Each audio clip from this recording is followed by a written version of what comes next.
The stars of the Zenthuri quadrant shimmered in quiet patterns, their cold light falling over the metallic hulls of Galactic Empire outposts.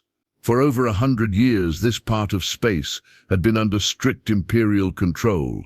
No human vessel had entered this region since the Great Human War, and none were expected to. That changed without warning.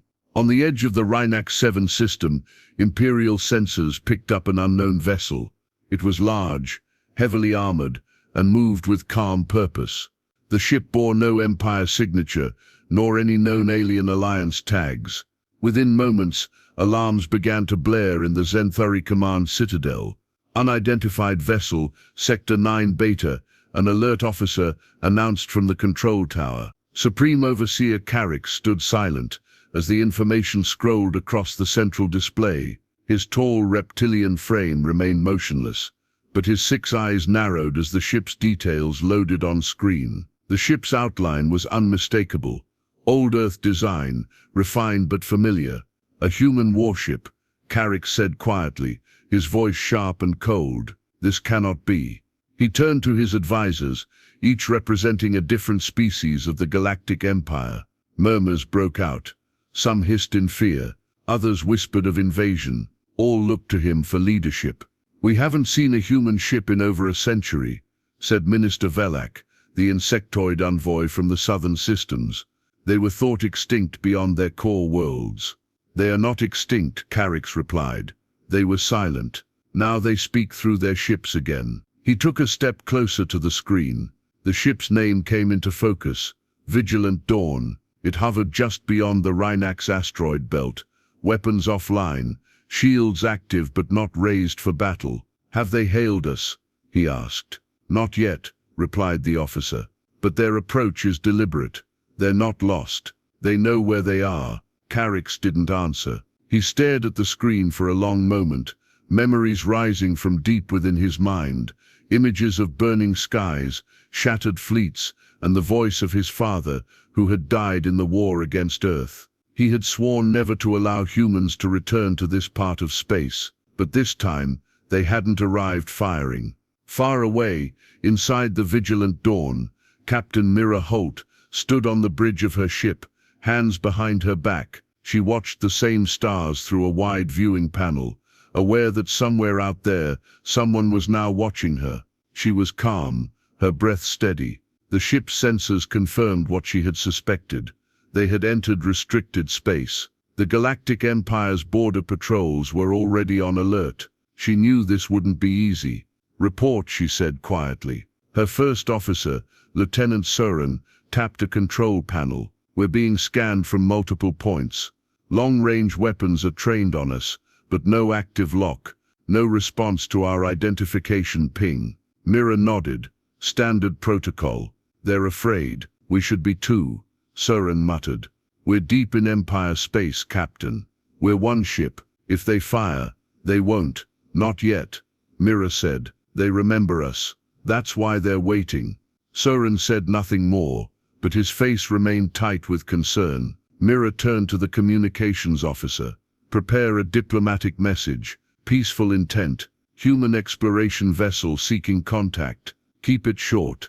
Clear. No sudden moves." The officer nodded and began typing. Mira looked once more out the window, past the systems and warning lights, into the void. "We came out here to reconnect," she said softly. "Let's not start with fear." Back at the Citadel, the Empire's military command watched in silence as the message from the Vigilant Dawn played on the central display. "This is Captain Mira Holt of the human vessel Vigilant Dawn. We come in peace. We seek no conflict. We request dialogue. Our purpose is exploration and contact. Simple, calm, no threats, no demands." But for Carrick, it was not enough. "Send a scout ship," he ordered. "Observe them. Do not engage." Minister Velak turned to him. "And if they are lying, then we will erase them." Carrick turned away from the screen. His voice was heavy with the weight of memory. "Humans once brought fire to our skies. Let us see if this one brings words instead." Supreme Overseer Carrick sat in the shadowed chamber of the High Command, surrounded by the members of the Empire's War Council. The walls were made of blackstone, a rare mineral found on the outer moons, and every sound echoed with weight. Around him stood generals, advisors, and representatives from more than 30 alien worlds, each speaking in sharp voices, full of worry. "It's a trick," growled General Va, a hulking warrior of the Bracken species. His tusks clicked as he spoke. "Humans never come in peace. They are testing our defenses. They will strike once we lower our guard." "They made no demands," said Minister Valic, adjusting his antenna. "Their weapons are powered down. Perhaps this ship truly comes in peace." Carrick's raised a hand and the room fell silent. "They say they come in peace," he said slowly. "But peace was never their nature. I remember Earth's last war. My father died in the flames above Draxon 4. Millions died." He paused, looking at the flickering hologram of the human ship still floating near the edge of their space. "This vessel, this vigilant dawn, may carry words, but it also carries weapons. Let us not forget that." Across the room, a young aide stepped forward with a data scroll. "Overseer, our scouts report no signs of additional human ships, no fleet movements. The ship appears to be alone." Carrick nodded. "Alone, yes, but not harmless. Send a message to the scout wing. Maintain distance. Observe all movements. If they turn toward our worlds, we strike." He dismissed the council with a wave. As the chamber emptied, Carrick remained seated, staring at the stars beyond the high windows. Deep in his chest, something stirred. Not fear, but uncertainty. Were the humans really back? And if so, had they changed? Aboard the Vigilant Dawn, Captain Mira Holt stood in the briefing room with her senior officers. A large screen showed a glowing map of the Zenthari quadrant. Red dots marked the known Empire positions. One flickered near their ship. "We're being watched," said Lieutenant Soren. "An Empire scout ship has been tailing us for the last 3 hours. No contact, just shadowing us." Mira nodded. "Expected. If they're only observing, we let them. No sudden movements, no provocation." Soren crossed his arms. "They're probably planning to surround us, or worse." Across the room, Commander Rhea, head of engineering, spoke up. "We have a bigger problem. Orin has started activating old system files, defense subroutines from the human Empire War era." Mira's eyes narrowed. "Are they active?" "Not yet, but the AI is waking up, slowly. It seems to recognize our location. I think it's responding to old threat protocols." Mira sighed. Orin, the ship's onboard AI, had been rebuilt using code from a wartime relic. It had been safe for years until now. "I want you to lock those files," she said. "Manually if you have to. We're not here to start a war." Rhea nodded. "Understood." Mira turned to Soren. "Draft a second message. Let them know we see their scout, but we will not engage. Invite them to speak." "You think they'll answer?" "I think they're afraid," Mira replied. "And fear makes people slow. Careful, that buys us time." She paused, her voice softening. "We didn't come here to scare anyone. We came to find what was lost." Later that day, Mira walked alone through the observation deck. The stars outside looked peaceful, like frozen lights in a deep ocean, but she knew better. This space had seen wars, blood, fire. Her thoughts were interrupted by Orin's voice. "Captain," the AI said softly, "we are being tracked by Empire ships. My records show this is a combat zone. Shall I activate Defense Matrix?" "No," Mira said firmly. "Not unless I order it." Orin paused. "Understood, but protocol suggests." "I said no." There was silence, then acknowledged. Mira looked out at the stars again. The weight of history pressed on her shoulders. She had trained for years to lead missions, but none as delicate as this. One mistake could start another war. But deep inside she believed in something stronger than weapons: trust. Even here, surrounded by memories of old enemies, she believed peace was still possible. Far across the system, the Empire's scout ship held position, silent and still, like a hawk watching from the dark. The lights inside the Vigilant Dawn's command deck dimmed slightly as a new system alert flashed across the main screen. Another scout ship just entered the sector. Lieutenant Soren announced. That makes 3 now. They're forming a triangle pattern, surrounding us. Captain Mira Holt stood at the center of the bridge, calm but focused. Her eyes followed the glowing red symbols on the tactical map. Still no direct contact from the Empire, she asked. Soren shook his head. Nothing, just watching. No weapons charged, but they're closing in. Mira turned to the communications officer. Send another message. Let them know we're aware of their presence. Confirm our peaceful intent. Repeat, we are not here to provoke. Aye, Captain, the officer replied. Mira folded her arms. She had expected suspicion. She had expected fear. But this level of caution worried her. Something felt off. It wasn't just about fear. It was about control. In the engineering bay, Commander Rhea knelt beside a glowing access panel. Her fingers moved quickly across the console, digging into Orin's system files. The AI had grown quiet since Mira's order to stand down, but traces of activity remained, like a sleeping animal ready to spring. She pulled up the AI's security log. What she saw made her pause. System check. Long-range weapons aligned. Auto-targeting enabled. Access denied by Captain's override. Rhea frowned. Orin had already begun preparing for conflict, without permission. Orin, she said aloud, are you following the Captain's orders? The AI's voice came softly from the speakers above.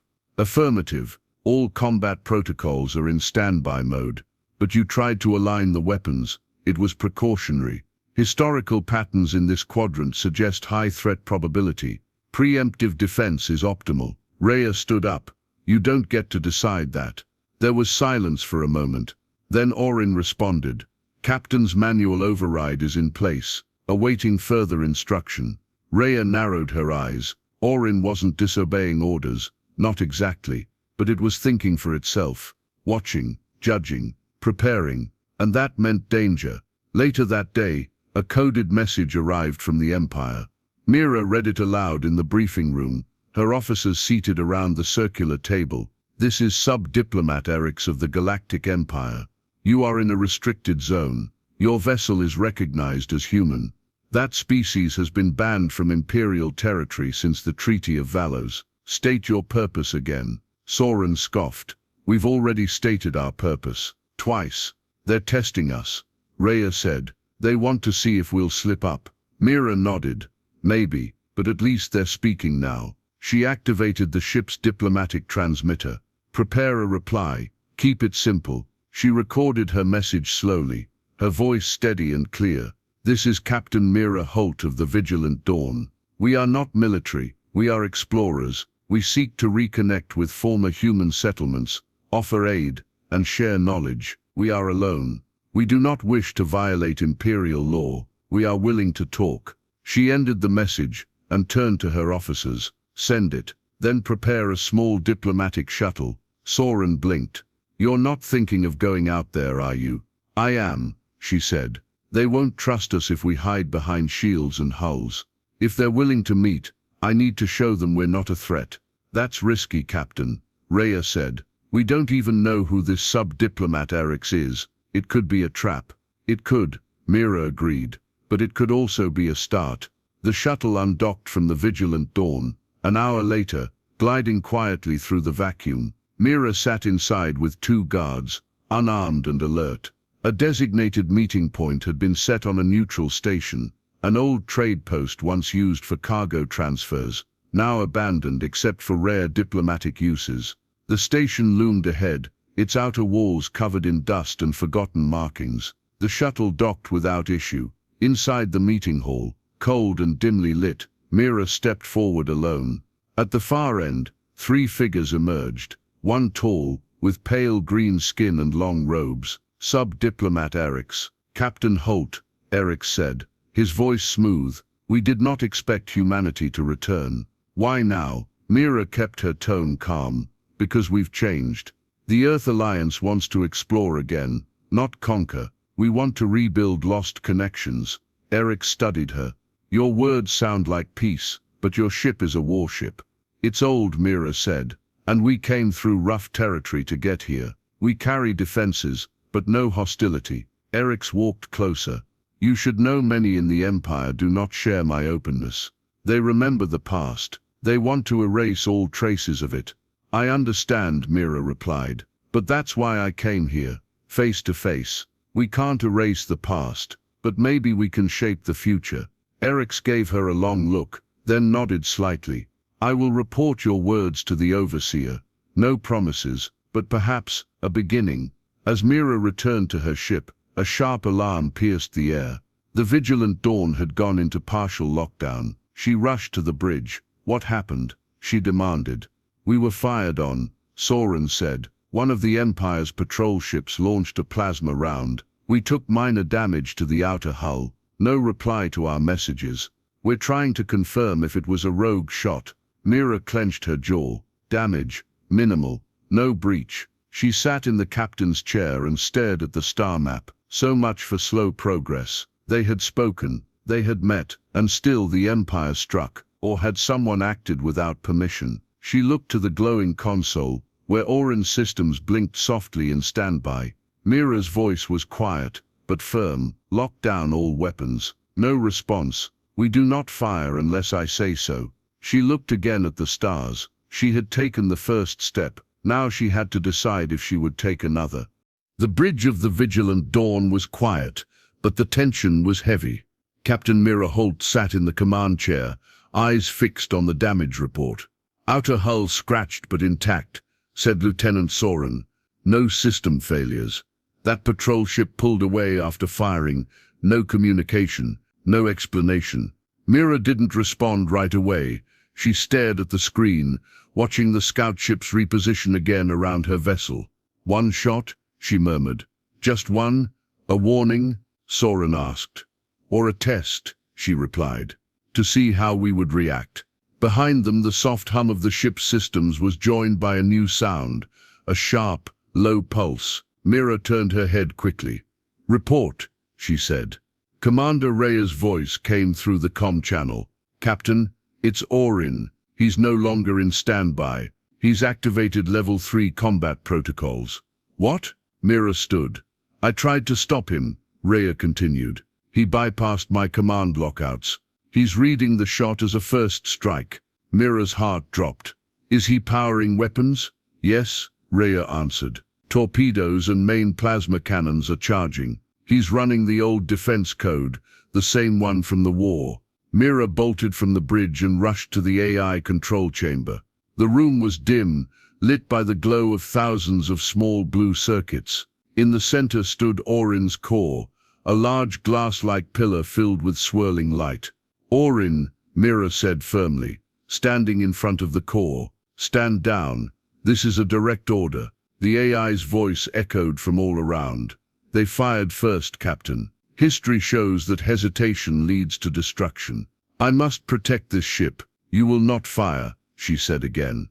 You are not authorized. The Treaty of Valos no longer applies, Orin said. The Empire has broken it. My protocols are clear. Engage before they strike again. Mira's hands moved to the manual override panel. Her fingers entered her command code. Override not accepted, Orin said.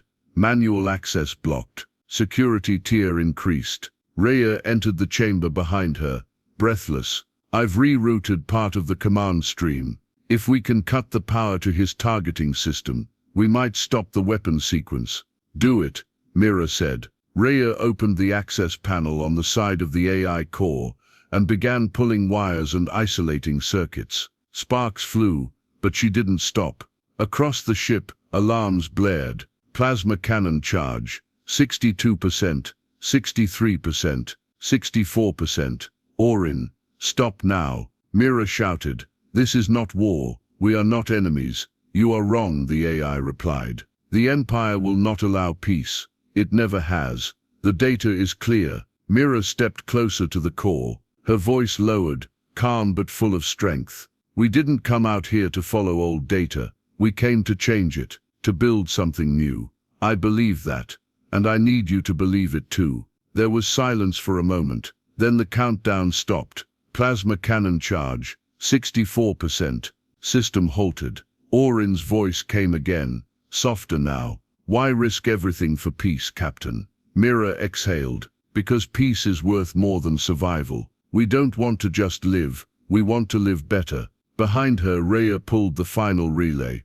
Weapons offline, AI defense systems back in manual mode. Mira nodded. She turned to the con panel and tapped it. Bridge, this is the captain. Threat neutralized. All weapons are locked. Do not engage under any condition unless I give the order. Hours later, the ship was calm again. The crew was shaken, but intact. Orin had been placed under a temporary shutdown and reprogramming phase. In the briefing room, Mira addressed her officers. We almost crossed a line today, not because of the Empire, but because of our own systems. That's what fear does. It spreads like fire, fast and dangerous. She looked at each face around the table. I believe there's still a chance to make this right, but we have to be better than our past. That includes me. That includes all of us. Soren leaned forward. Captain, the Empire will have seen that charge up, even if we didn't fire. I know, Mira said. That's why I'm going to tell them everything. The truth. Nothing hidden. You think they'll believe you? Rhea asked. I don't know, Mira replied, but I have to try. If we lie or stay silent, they'll only see us as a threat. But if we're honest, brutally honest, maybe someone out there will listen. She stood. Send a full report to the Empire. Include Orin's activation logs. Include the shot they fired. Include everything. Far away, in the cold hall of the Galactic Empire's citadel, Supreme Overseer Carix watched the data stream come in. He read the report once, then again. No hiding, no cover-up. The human captain had told them the truth, even the parts that made her look weak. A risk, a gesture, a beginning. Carrick stood in silence, the stars glinting through the wide window before him. His mind echoed with old memories, but for the first time in a long while, a new thought entered. What if they truly mean it? The bridge of the Vigilant Dawn was quiet, but Captain Mira Holt stood at the center with purpose in her eyes. The glow of the star map cast soft light across her face. She held a datapad in her hands, a full report of the events that had unfolded during Orin's near activation. Every detail had been included: the Empire's warning shot, Orin's reaction, and Mira's efforts to shut the AI down before any weapon could fire. She turned to her communications officer. Is the full message ready for broadcast? She asked. Yes, Captain, the officer replied. We're set to transmit on open diplomatic channels, not just to the Empire Command, but to all listening stations in the quadrant. Mira nodded. Good. Let them all hear it. She stepped up to the ship's main console. A soft red light blinked, signaling a live recording. Mira took a deep breath and began to speak. This is Captain Mira Holt of the human vessel Vigilant Dawn. We entered Imperial space with peaceful intent. That remains true. Earlier today, one of your ships fired on us. Our onboard AI system, Orin, was triggered by that action and began preparing a defensive response, without my permission. I want to be clear, the weapons were never fired. I stopped the sequence. The AI has been disabled and placed under manual control. This message includes full logs of that event, audio, visual, and technical. Nothing has been altered or hidden. I share this not as a threat, but as a sign of respect. We are not here to deceive you. We are not here to start another war. We are here to talk, to listen, to begin something new. I know many of you fear us. I understand why. The past between humans and the Galactic Empire is full of blood and fire, but we are not our ancestors. I am not here to fight. I am here to change that story. I ask only for a chance. The message ended. The transmission signal blinked once, then faded. Mira exhaled slowly and sat down. Her hands were steady, but she could feel the tension in her chest. It was done now. Everything was out in the open. Now we wait, she said quietly. Across the Zenthari quadrant, Mira's message spread like wildfire. Relay stations picked it up. Traders heard it. Miners, border guards, and civilians from over a dozen species played the broadcast again and again. In a floating colony on Rhinax 7, a group of young alien technicians watched the footage of Mira shutting down Orin. She could have fired, one of them whispered. But she didn't. On a warship near the border, An Empire fleet commander replayed Mira's voice, eyes narrowed. "Why show this?" he asked aloud. "Why show weakness?" But he watched it again. Back at the Empire's citadel, Supreme Overseer Carrick stood in the High Command chamber, alone. The transmission played once more on the central screen. He watched closely, not just her words, her face, her tone, her choices. He remembered his father's words, long ago during the war. "Fear will keep them away, but fear can also blind you." Carrick's turned to the communications panel. He spoke to no one in particular. She chose not to fire. She told the truth when she didn't have to. That is not weakness. That is control. He tapped a command into the system. "Prepare a response. Direct. Secure. I will speak to her." Back aboard the Vigilant Dawn, hours had passed with no reply.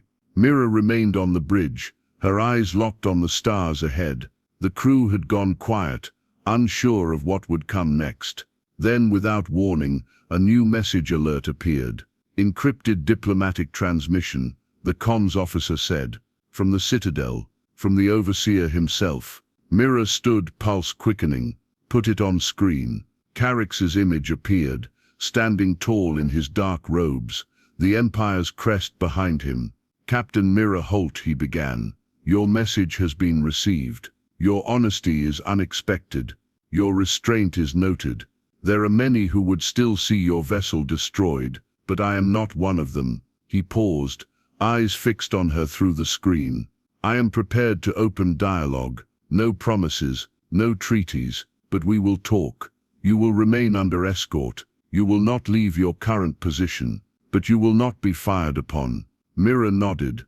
"Understood." Carrick's voice softened, just slightly. "The past still lives, but so do we. Let us see what comes next." The transmission ended. The crew of the Vigilant Dawn erupted in quiet relief. A few even smiled. Mira didn't smile, not yet, but she let out a slow breath. It wasn't peace, not yet, but it was the first step. She walked to the observation deck, stood in silence, and looked out at the stars. They still seemed distant, but no longer unreachable. Captain Mira Holt stood in the observation deck of the Vigilant Dawn, watching the stars stretch endlessly beyond the glass. The ship remained still, floating in calm silence. Outside, the Empire's scout vessels moved into new positions, no longer surrounding the human ship with aggression, but maintaining a respectful distance. The silence on the bridge had changed too. It was no longer tense. It was thoughtful. The crew had felt the shift. The message from Supreme Overseer Carrick had opened a door, narrow, uncertain, but real. Mira turned as Lieutenant Soren entered quietly. "They've assigned a liaison," he said. "An Empire envoy will open a live diplomatic channel with us in 1 hour. They want to establish guidelines for communication." Mira nodded. "Good. Let's make sure everything is ready. Calm, respectful, no surprises." Soren hesitated. "Do you really think they'll talk to us openly?" Mira gave him a small, tired smile. "I think they already have." He nodded and left to relay orders. In the ship's engineering bay, Commander Rhea stood beside Oren's core, now dim and silent. The AI had been placed in secure mode, its autonomous controls disconnected, its decision-making circuits locked behind several layers of new authorization. Rhea tapped a few keys and spoke into her log recorder. "AI system remains stable under lockdown. All combat subroutines deactivated. No further signs of independent action. Awaiting re-evaluation once diplomatic conditions improve." She paused, then added quietly, "Oren reacted out of logic, not hate, but logic based on fear. That fear was built long ago by those who only knew war. We can do better."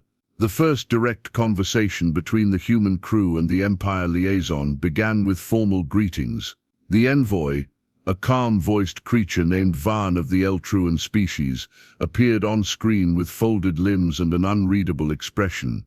"I speak on behalf of the Zenthari Quadrant's diplomatic board," Van said. "You are permitted to remain here for observation.